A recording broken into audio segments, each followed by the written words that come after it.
Hey everyone, this is another example of converting from standard to vertex form from section 3.1. Um, it's a little different example than the previous example I had because the previous example did not have a leading coefficient. So what I'm going to do is I'm going to basically take this standard form equation and convert it to vertex form using completing the square. So in order to start this problem, I need to get this front term so that it's just an x squared term. So the first thing I do is I factor out a 4 from all of these. So f of x is going to equal 4, and that'll leave x squared. If I factor 4 out of that, that's minus 6. If I factor out a 4 from this, that's really dividing it by 4.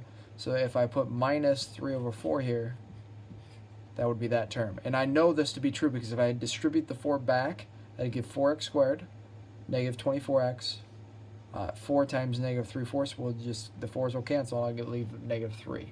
So that's how I'm going to start this problem. Now I need to look at my b term. Remember, I need to take b over 2, square it, and then I need to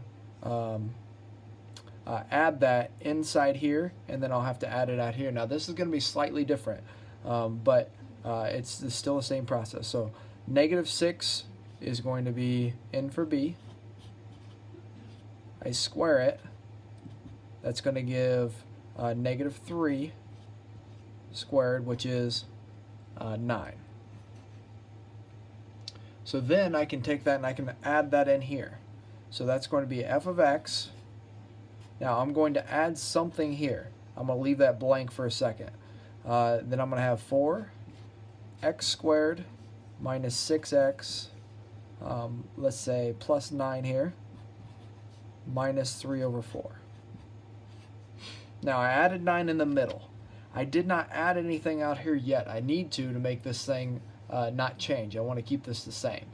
Well, if I add 9 to the middle, really the middle is being multiplied by 4.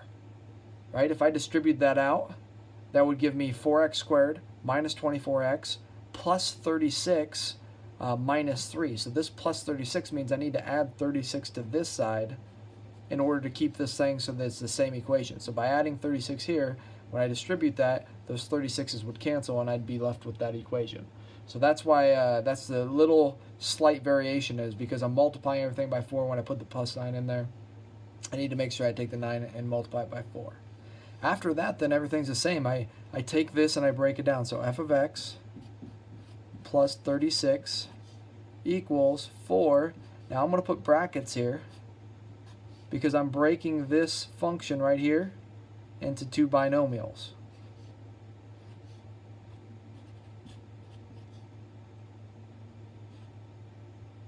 Oop, bracket, my bad. Bracket. So x will go in both of these terms. I need these to add together to be minus 3 or minus 6, and then multiply to be positive 9. So well, it sounds to me like negative 3 plus negative 3 will give negative 6, and negative 3 times negative 3 gives 9. So I'll put negative 3 here and negative 3 here. And then I'm going to rewrite this as f of x plus 36 equals 4, and this will be x minus 3 squared minus 3 over 4. And now I just need to distribute this back in. If I take a 4 and take it times this, that's going to give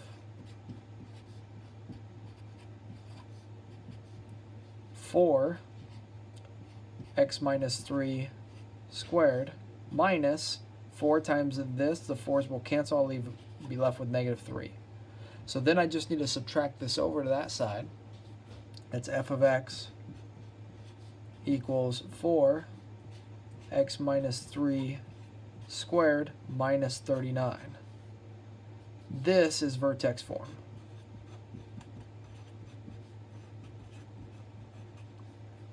Okay?